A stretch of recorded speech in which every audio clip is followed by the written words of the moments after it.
Elérkeztünk az Arkham Elmegyógyintézet utolsó bemutató videójáig, még kilátszok az épület mögül, de már nem sokáig, ugyanis megépül hamarosan a tető, valamint a különféle csúcsok, dekorációs elemek, tornyok, és elkészül végre ez a brutális moduláris épület. Előjáróban annyit elmondok, hogy ez egy iszonyat élvezetes projekt volt, összegezni fogom majd a kész modellnél a tapasztalataimat, a meglátásaimat, valamint egy-két érdekességet is meg szeretnék majd még osztani magáról az Elmegyógyintézetről, valamint a készletről. Zoli vagyok, és ez itt az Összeraklak. Tartsatok velem!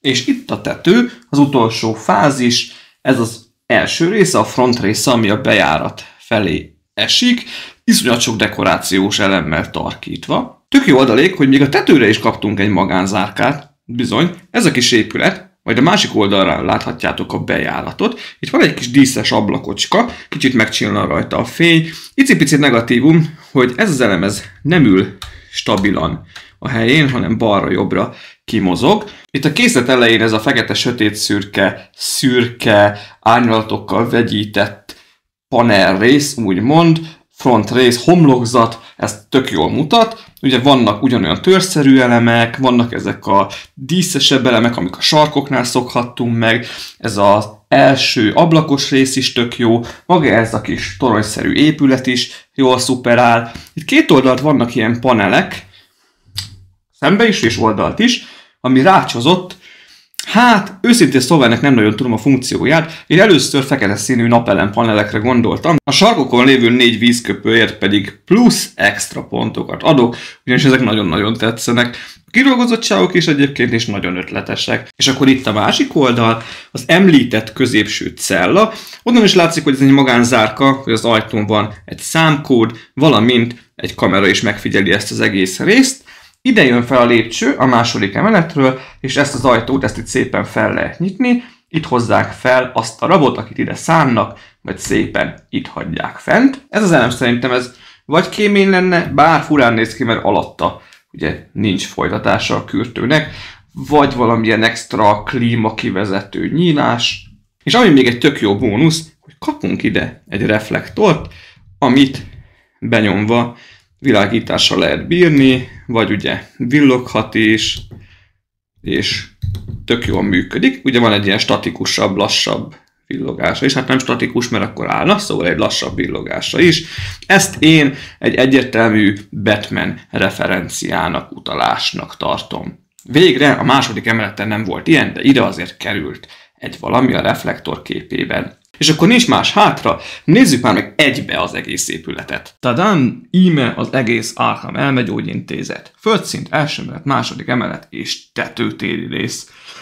Kegyetlen. Továbbra is tartom, hogy ez volt az eddigi legkomolyabb projektem, nem csak elemszámra, de komplexitásra is, valamint kidolgozottságra is. Én tökéletesen elégedett vagyok vele. Az előző 3 videóban, amiket felsoroltam negatívumokat, azokhoz továbbra is tartom magam, tehát mind a fehérelemeknek a piszkos fejessége, mind az átlátszó ablaküvegelemeknek az átlátszatlansága, a kicsit koszossága, karcossága, picit zavaró, valamint a matricák minősége is bőven hagy kívánnivalót maga után, és ugye a földszintnél voltak félrenyomtatott printelt elemeink is. Valamint lehet, hogy néhány embernek, mire elér ide, addigra már kicsit monton lesz a falaknak és az ablakoknak az összepakolása. Elég sok van belőle, és tök ugyanazzal a módszerrel kell összerakni. De szerintem megéri, ugyanis a végeredmény az fenomenális. Az épülettel kapcsolatban még érdekességnek annyit elmondanék, hogy már egészen a tervezési folyamatától, az építésétől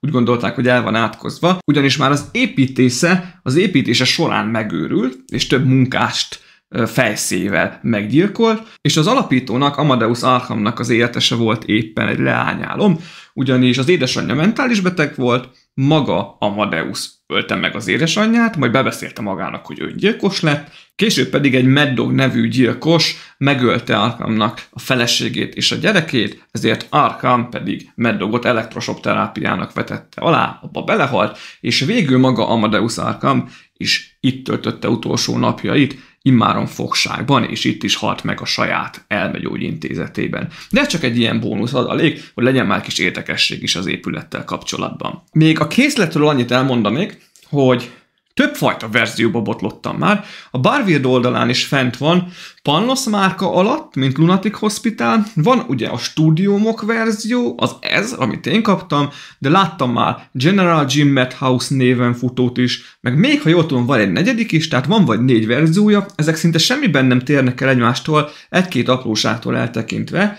A Panosos Lunatic Hospital néz ki a legkomplexebbnek és legteljesebbnek, ugyanis annál itt elől a 2 oszlopon ott van az a minifigura, amit az első videóban említettem. Ezen a 2 hátsó talapzaton is van egy-egy szobor, és picit, mintha a matricák is azoknál a készleteknél élesebbek lennének, úgyhogy most kicsit talán magam ellen beszélek, meg mégsem, de lehet, hogy az lehet éppen a legjobb választás. Árban nem hasonlítottam össze a kettőt, hogy ez esetleg olcsóbb egy picit, ezek miatt a dolgok miatt, de ezt meg lehet nézni a Barweirdnek az oldalán, viszont én ezt is mindenképpen tudom ajánlani. Ha kimaradtak az előző videók, akkor nézzétek meg őket, itt megtaláljátok a kezdetit, a földszintet, ugyanis első videóban a földszintet, másodikban az első emeletet, harmadikban a második emeletet mutattam be, és ugye itt van most ez a 4. videó. A készlet a kedvezményemmel is, ha jól emlékszem, olyan $220 körül van.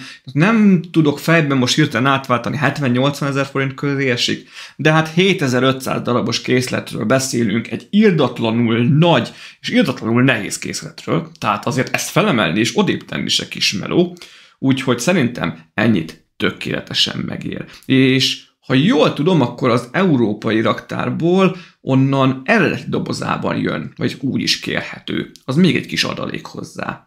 És hogyha tudtok szerezni hozzá esetleg DC-s minifigurákat, az pedig igazi bónusz, be lehet velük népesíteni. Én köszönöm még egyszer a készletet a Barweirdnek, köszönöm szépen nektek, ha végigkövettétek ezt a 4 videót, meg a többi bemutatómat is. Írjátok már meg kommentben a véleményeteket immáron az egész készletről, így, hogy elkészült. Tényleg, ha lemaradtatok és kíváncsiak vagytok a belsejére, akkor pedig pótoljátok az előző videókat. Még annyit megjegyeznék, hogy igaz, hogy van benne belső világítás, minden emeletnek az aljára kellett felpattintani, de ezt elmondtam korábban, hogy csak úgy lehet bekapcsolni ezeket az elemeket, mint a tetején a reflektort is, hogy meg kell nyomni, és ahhoz szét kéne szednem, bekapcsolni és visszaraknom, hogy ezt most külön nem csináltam meg, és őszinte leszek, az első emeleten kívül a másik 2 emelethez nem is helyeztem el már a világításnak a darabkáit. Még annyit megcsinálok, hogy megfordítom nektek.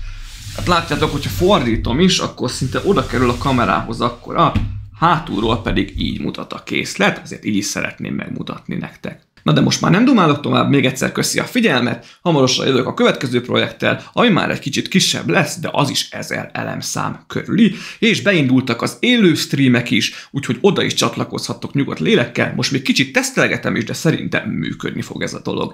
Szóval vigyázzatok magatokra, további szép napot nektek, ja és iratkozzatok fel, dobjatok egy lájkot, hogyha tetszenek a videók. Na, ez majdnem kimaradt, pedig fontos. Na, pápá, sziasztok!